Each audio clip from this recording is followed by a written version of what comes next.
Vaginal infection అనేది అంటే ladies చెప్పుకోవడానికి చాలా మొహమాట పడుతుంటారు. దాదాపు చాలామంది ఈ ప్రాబ్లమ్‌ని ఫేస్ చేస్తూ ఉంటారు. ఎలాంటి సింప్టమ్స్ కనిపిస్తే జాగ్రత్త పడాలి? డాక్టర్ దగ్గరికెళ్ళాలి. సొల్యూషన్ ఏంటి అసలు? మీరన్నట్టు ఫీమేల్స్‌లో వెజైనల్ ఇన్ఫెక్షన్స్ చాలా కామన్‌గా ఏదో ఒక పాయింట్ ఆఫ్ టైమ్‌లో వాళ్ళు చూస్తూ ఉంటారు. ఇలా మీకు ఏమైనా కొంచెం డ్రైనెస్ కానీ, ఇరిటేషన్ కానీ, కొంచెం పెయిన్ అలాంటి డిఫరెంట్ సింప్టమ్స్ అనేవి కాంబినేషన్‌లో కనిపిస్తాయి. అండ్ అట్లా ఉన్న వాళ్ళ ఎవరైనా ఉంటే ఫెమిడిలైట్ అనే ఒక న్యూట్రాస్యూటికల్ మనకి ఈ వెజైనల్ ఇన్ఫెక్షన్స్‌ని కాంబాట్ చేయడానికి హెల్ప్ చేస్తుంది. ఎందుకంటే మనకి దీంట్లో ఒక 2 టైప్స్ ఆఫ్ ప్రోబయోటిక్ స్ట్రెయిన్స్ అనేవి ఉంటాయి. వజైనల్ మైక్రోఫ్లోరా అన్నది ఒకవేళ బ్యాలెన్స్ పోయింది అంటే బ్యాడ్ బ్యాక్టీరియా ఎక్కువైపోతే అప్పుడు ఈ వజైనల్ ఇన్ఫెక్షన్స్ అన్ని కాజ్ అవుతాయి. అలా అవ్వకుండా మనకి గుడ్ బ్యాక్టీరియా ఒకవేళ ప్రాపర్ అమౌంట్స్ లో రేజ్ అయింది అంటే ఇన్ఫెక్షన్స్ అన్ని కాంబాట్ అయిపోతాయి ఇనీషియల్ స్టేజెస్ లో ఉన్నప్పుడు. ఒక్కసారి వీళ్ళు ఏంటంటే ఈవెన్ ఇంటిమేట్ వాషెస్ కానీ అట్లాంటి యాంటీబయోటిక్ ట్రాపికల్ క్రీమ్స్ చాలా డిఫరెంట్ ట్రీట్మెంట్స్ అనేవి తీసుకుంటూ ఉంటారు. కానీ మళ్ళీ అది ఏం చేస్తుంది అంటే అట్లాంటివి తీసుకున్నప్పుడు గుడ్ బ్యాక్టీరియా ఇంకా బ్యాడ్ బ్యాక్టీరియా రెండుని చంపేస్తుంది. సో దాని అవసరము బట్ రెండు కిల్ అయిపోతాయి. అట్లా అవ్వడం వల్ల వీళ్ళకి ఇన్ఫెక్షన్స్ కూడా రికవర్ అవుతూ ఉంటాయి.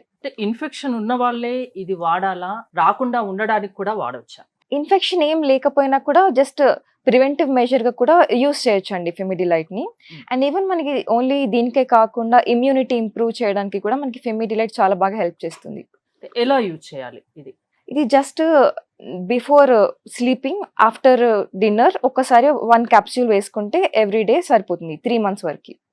3 months తర్వాత కూడా కంటిన్యూ చేయొచ్చా? మినిమం ఒక 3 months వాడాలా? మినిమం 3 months అండి. ఒకవేళ ఇంకా ప్రోగ్రెస్ అవుతుంది అంటే 6 months వరకు యూస్ చేయొచ్చు. ఓకే, మీరు ఇంకో ప్రోడక్ట్ తెచ్చారు యూటీ బ్రీజ్ అని, అదేంటండి? ఇది కూడా సేమ్ ఇట్లాంటి సింప్టమ్స్ ఉన్న వాళ్ళు రెండు కాంబినేషన్ వాడాలా? యూటీ బ్రీజ్ మాత్రం మార్నింగ్ ఫుడ్ తర్వాత బ్రేక్ఫాస్ట్ చేసినాక 1 క్యాప్సూల్ వేసుకోవాలి. నైట్ పడుకునే ముందు ఆఫ్టర్ డిన్నర్ ఫెమిడిలైట్ 1 క్యాప్సూల్ వేసుకోవాలి.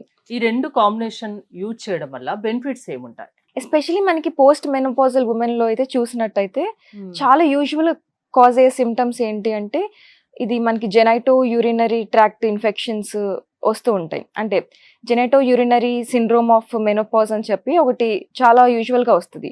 మెనోపాజ్ అయిపోయిన వాళ్ళకి హైపో ఈస్ట్రోజెనిజం అవ్వడం వల్ల ఈస్ట్రోజన్ లెవెల్స్ అన్ని లో అయిపోతాయి.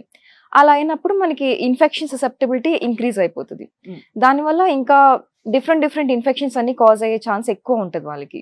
అలాంటి వాళ్ళు పోస్ట్ మెనోపాజ్ స్టేజ్ లో ఉన్న వాళ్ళు ఎవరైనా కానీ కొంచెం సిమ్టమ్స్ ఏమైనా అబ్జర్వ్ చేస్తే డైరెక్ట్ గా ఫెమిడిలైట్ ఇంకా యూటీ బ్రీజ్ కలిపి కాంబినేషన్ యూస్ చేసేయచ్చు.